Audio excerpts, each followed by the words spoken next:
vida, te ibas de mi vida, te atrapó la noche, la oscuridad traga y no convida. Pasan 35 minutos de las 16 horas y continuamos compartiendo la tarde de RBC. Y vamos a hablar de un tema que ayer tocábamos algo por arriba, es un tema que nos ha conmovido a todos. Para hablar de este caso, del caso de Rivera, de Valentina Walter, estamos recibiendo en línea telefónica a Andrea Atuana. Ella fue perito de parte, es trabajadora social, magíster en políticas públicas de igualdad y directora de la ONG El Paso. Buenas tardes, bienvenida. Buenas tardes, muchas gracias. Bueno, primero que nada, en este caso tan sensible como estábamos diciendo, ¿cómo fue el trabajo que tuvo que realizar? Bueno, yo lo que tuve que hacer a pedido de la Fiscalía fue un análisis de todo el expediente judicial, de las distintas declaraciones, las actas de reconstrucción, o sea, tuve acceso a los distintos documentos y tuve que analizar si esa situación configuraba en lo que es el femicidio, no tanto desde el punto de vista jurídico, sino que yo lo vi, lo analicé más desde lo conceptual, qué cosas, qué elementos aparecían en el hecho y en la forma en que los hechos se fueron sucediendo, que a mí me dieran la pauta de que esto era una conducta femicida. Eso fue un poco mi trabajo. No tenía que ver con decir si ellos eran culpables, estas personas eran culpables o no, sino con hacer este análisis. Por eso lo hice con documentos, ¿no? En ningún momento tuve que entrevistar a estas personas. De todas maneras fue un trabajo durísimo porque, bueno, tuve que leer las declaraciones, ir a los detalles de cómo se fueron sucediendo las cosas, cómo estas personas se expresaban respecto de la niña. La verdad que fue muy duro. Eso mismo, ¿no? Estamos hablando de un caso de una niña de tan solo 9 años, en el día de su cumpleaños además, y bueno, y ¿de qué manera se expresaban estos dos señores, ¿no? ¿Cómo podemos entenderlos un poco, si es que se puede, ¿no? Sí, es difícil. Yo creo que acá encontramos aspectos bien claros en cuanto a un pensamiento machista, misógino, un pensamiento que busca de alguna forma culpabilizar a las mujeres en general y a esta niña en particular por determinadas conductas que en una ideología patriarcal son vistas como promiscuas, o que las mujeres se provocan. De hecho, en más de una oportunidad ellos expresan que era una niña muy suelta, que andaba libre a cualquier hora, que se vestía con ropas inadecuadas, ropas provocativas. Ellos tienen esa expresión y esa opinión. Entonces uno escucha eso en relación a ese pensamiento machista en relación a mujeres más grandes o adolescentes un poco más grandes. Es más difícil encontrar esto referido a una niña, pero en el caso de estas dos personas sí lo hacían, y la forma de expresarse respecto de ella también mostraba una cosificación de la niña. Era una cosa, ¿no? Ellos expresan, me la comí, ¿no? Y en realidad lo que estaban describiendo era la violación. Y también expresaban que a la niña le gustaba ser violada porque había otra persona de esa comunidad que ya la había violado pero que a ella le gustaba, ¿no? Entonces todas esas expresiones tan distorsionadas porque es una niña, pero muy cargadas de estas concepciones machistas y misóginas. Por eso para mí claramente esto configura como un femicidio, más allá de que puedan haber otros componentes en las personalidades de estos sujetos que hayan de alguna forma coayudado a que esto terminara de esta forma, ¿no? Porque no todas las personas que tienen una ideología machista, por más que sean muy conservadoras y y tradicionales, no todas las personas tienen estas conductas, ¿no? Entonces, bueno, yo creo que esa es una parte importante de la explicación, y luego tendrán que venir otras, que son de otras disciplinas y de otros campos, ¿no? Pero bueno, para procesarlos y para la condena, claramente estos elementos quedaron muy configurados, ¿no? Que este fue un crimen porque era una niña, porque era mujer, y porque todos estos componentes de doble moral sexual, estos componentes de la violencia sexual como un castigo a una mujer que no cumple con los mandatos sociales, aparecen ahí, ¿no? Porque esta niña, ellos mismos decían, andaba a altas horas de la noche, se ponía medias caladas, la tía decía que si se vestía así es porque estaba provocando, o sea que de alguna manera había, ¿no?, una narración que la estaba colocando a ella como el problema y no a los que la agreden. Y con este caso, ¿no? Y analizando esto, lo que ha sucedido en Rivera, otros hechos lamentables que bueno, que se suman también a los de este año, ¿cómo podemos analizar como sociedad esto que está sucediendo, esa conducta, esa manera de hablar, de referirse a tan solo una niña, ¿no? Y a las mujeres en general?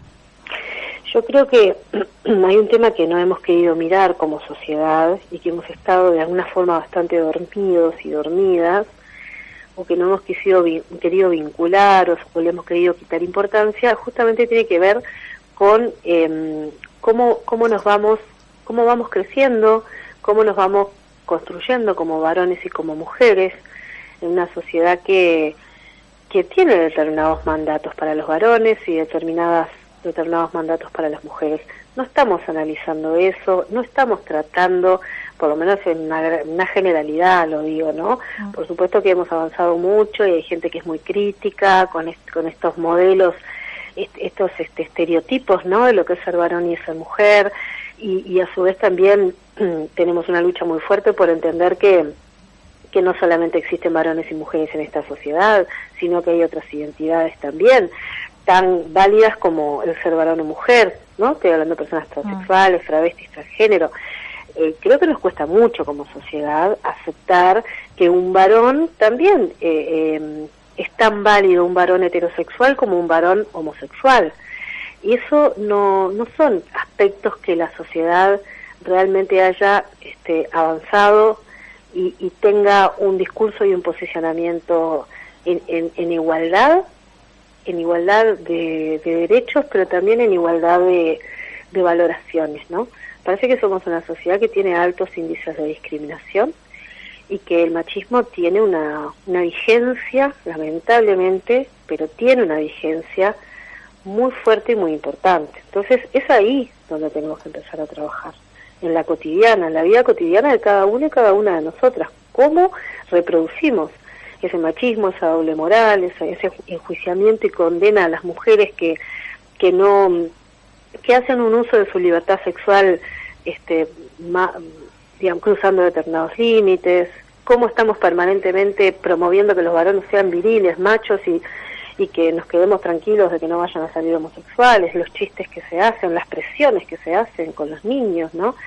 ¿Quién se va a animar a regalarle a su sobrino, hijo, nieto, a un varón de 2 años, un carrito de bebé con una mamadera? Nadie lo hace, o poca gente lo hace, porque queremos enseñarle a ese varón a que sea bien machito, ¿no?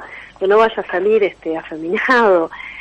Entonces me parece que esto, que parece un discurso medio arcaico y viejo, lo seguimos reproduciendo. Y las generaciones jóvenes también están tratando de cambiar, pero el machismo se sigue reproduciendo. Creo que si uno se pone a analizar en la vida cotidiana, ejemplos de estos hay por donde quieras, y ahí estamos fallando, pero de aquí a la China. A estos 2 hombres se les dio la pena máxima que hay en nuestro país.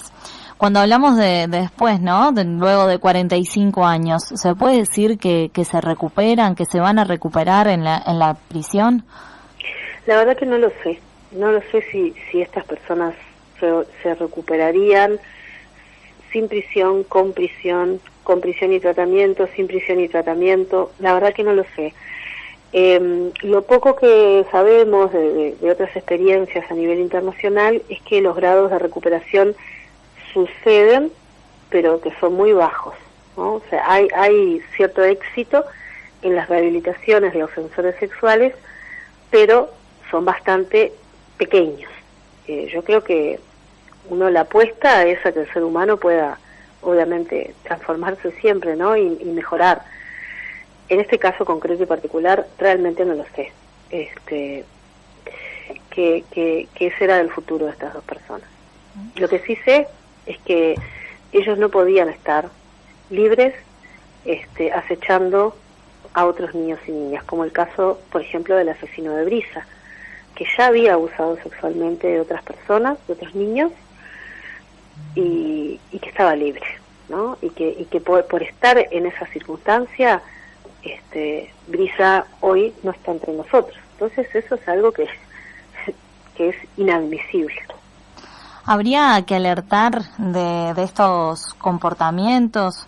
O bueno, nosotros también tuvimos entrevistando a una abuela también, donde su nieta fue víctima, y nos decía que si hay algo o no de culpabilidad de las madres a la hora de criar a sus hijos varones.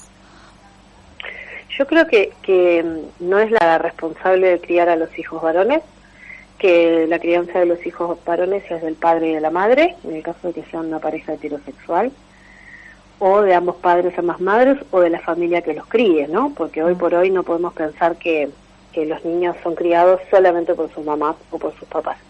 Eso me parece que es como la primer mirada, porque si no, volvemos también, ¿no?, a tener una mirada siempre de responsabilizar a las mujeres, o porque no crían bien a sus hijos, o porque se visten provocativamente, o porque hacen algo que no está correcto.